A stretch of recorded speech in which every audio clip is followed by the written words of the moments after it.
Now, the world is facing multiple threats of a nuclear war, one coming from the war in Ukraine, the other one coming from North Korea. Pyongyang has fired missiles yet again. This time, it was 2 long-range cruise missiles. The state media released a photo of leader Kim Jong Un overseeing the launch. The country claims that the missiles are capable of carrying nuclear weapons and have already been deployed to the army units. Pyongyang sees the test launch as a clear warning to its quote-unquote enemies. What Kim is hinting at are the joint military drills by South Korea and the United States. North Korea says the series of missiles are a test run to be prepared for an actual war. Just last month, Pyongyang revised its nuclear laws to allow preemptive strikes. Kim declared North Korea an irreversible nuclear power, effectively ending the possibility of negotiations. The latest launch comes just 2 days after Pyongyang fired another set of missiles. They were called tactical nuclear drills and were claimed to be capable of targeting South Korea from taking out its airports and even military facilities. All of this started in September 2021, which is when analysts believe that North Korea had developed its first weapon with nuclear capability. The recent test confirms this, but it is still unclear if the country is capable of building warheads small enough for a cruise missile. These are all new additions to Kim's arsenal. Cruise missiles are much smaller weapons than ballistic missiles. They fly low and are better at evading missile defenses. Now, given the country's secretive nature, experts don't know if the tests are worrying or not, simply because it's not clear at this point what kind of warheads North Korea has in its arsenal.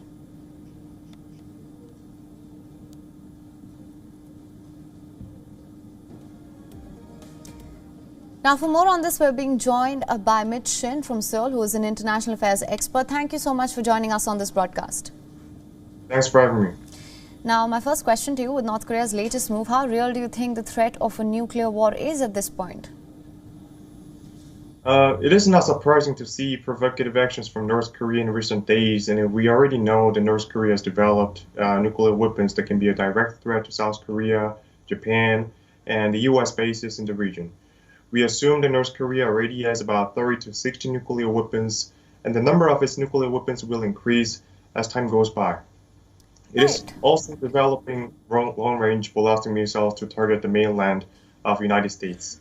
North Korea codified a new law involving certain conditions authorizing the preemptive use of its nuclear weapons last month. We can see this as their efforts to make a system in which it can automatically use its nuclear weapons even after there are some serious issues with the safety of its leader Kim Jong Un. Along with these activities, North Korea carried out the 7th round of its missile tests from September 25th to October 9th, by the units of its army for the operational of tactical nuclear weapons on the front line. However, it does not mean that nuclear war in the Korean Peninsula is imminent. South Korea and the United States made their joint response, including a live fire drill over the North's intermediate-range ballistic missile launch on October 4th. Right. But it is likely to see South Korea and the United States military preemptively strike some of the key nuclear sites in North Korea as a response to the North's missile launches. So the threat of nuclear war has not been increased dramatically. All right. Now, that being said, what can you tell us of the capability of these missiles? Will they prove to be at par, or do you think this is just posturing by the North? I think what North Korea has launched in recent days is not targeting the U.S. mainland, but I think it is focusing on strengthening their missile capabilities to target South Korean's territory or Japan or other U.S. bases in the region, as I said.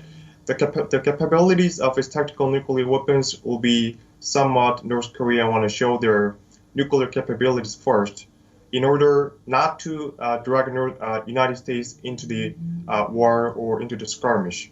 So I think the missiles launched by North Korea in recent days are just what North Korea wants to show their nuclear capabilities, like a tactical nuclear weapons. They can strengthen their nuclear capabilities against South Korea. Right. Now, that being said, how do you see the role of other regional players in calming tensions in this region going forward?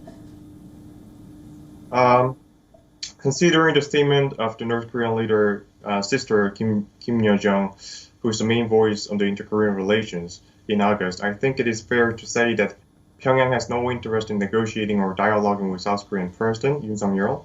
since the failed Hanoi summit between the then U.S. President Donald Trump and Kim Jong Un in 2019. Pyongyang has made clear that it will only consider returning to the table when the United States makes concessions, such as lifting the economic sanctions partially first. Kim Jong also made clear that Pyongyang will not seek any dialogue with the Yoon Suk-yeol administration while humiliating Yoon partially. Pyongyang also denounced and downgraded President Yoon's policy in North Korea, which is called the Nauseous Initiative. So I don't think there will be momentum for the two Koreas to renew their stalled inter-Korean dialogue through the efforts of the South Korean administration. All right. Mr. Mitran, thank you so much for joining us on this broadcast with your insights on this. Thank you very much. WION is now available in your country. Download the app now. Get all the news on the move.